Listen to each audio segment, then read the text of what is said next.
Hi everyone, my name is Chuck Gilboy.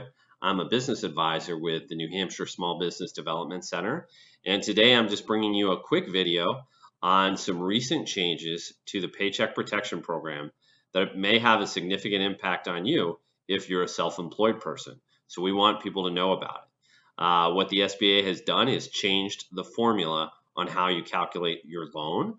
So in this presentation, we're just going to go over the application, how to fill it out, how to go through it to make sure that you take advantage of these changes if you can.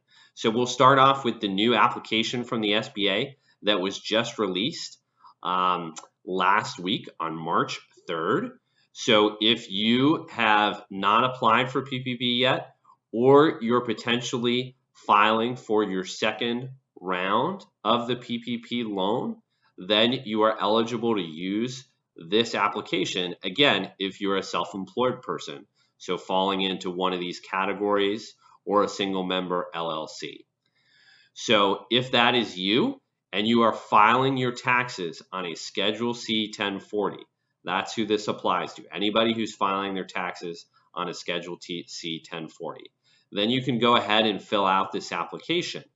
So you want to start off by entering some basic contact info up top.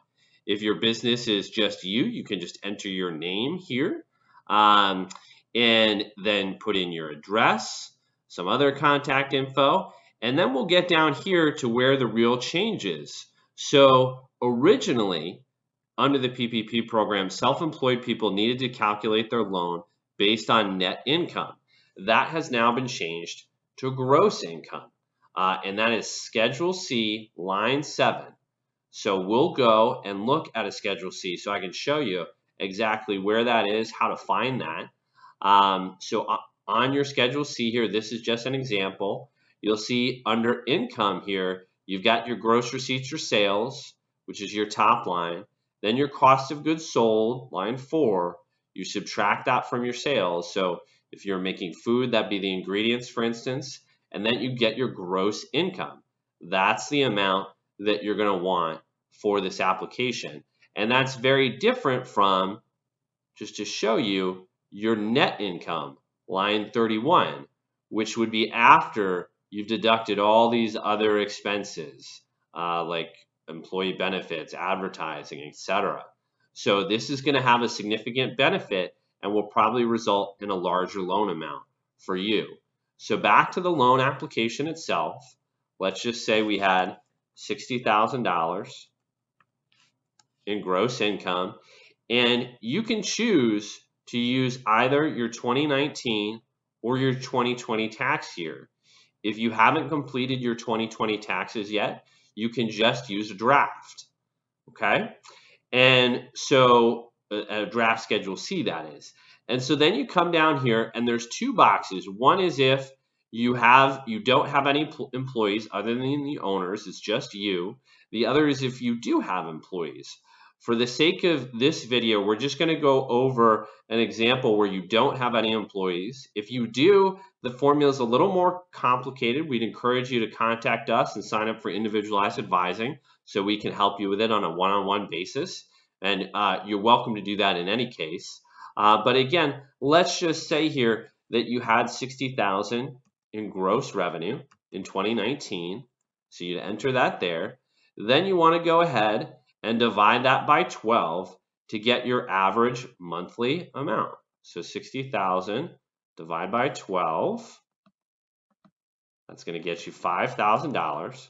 So you get your average monthly amount. And then you want to multiply that by 2.5 unless you have an NAICS code 72 business, in which case you multiply by 3.5. But in most cases, you're multiplying by 2.5 because the goal of the program is to give you 2.5 months worth of your and your employees' compensation. If you're self-employed, it's just you. So in that case, your loan would be $12,500. That's the amount of your fully forgivable loan through the PPP program.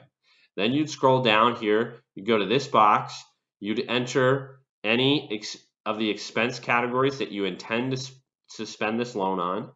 If you are self-employed, you are eligible to spend 100% of it on your own compensation.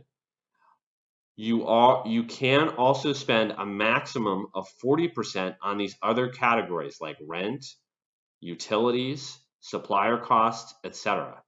So those are also eligible expenses. Then you come down here, you enter a little more information. There's some optional demographic data you can put in, and then you make some legal certifications about who you are, if you have a past fraud conviction, etc. You come down here to the bottom, you sign, and you're done. So that's the new formula. That's how self-employed folks are eligible to get a larger loan amount. Hope that's helpful. And remember, we're always here. We're always standing by to help any business owner, any small business owner in the state of New Hampshire at no cost to you. So please feel free to visit us at our website and reach out today. Thanks so much.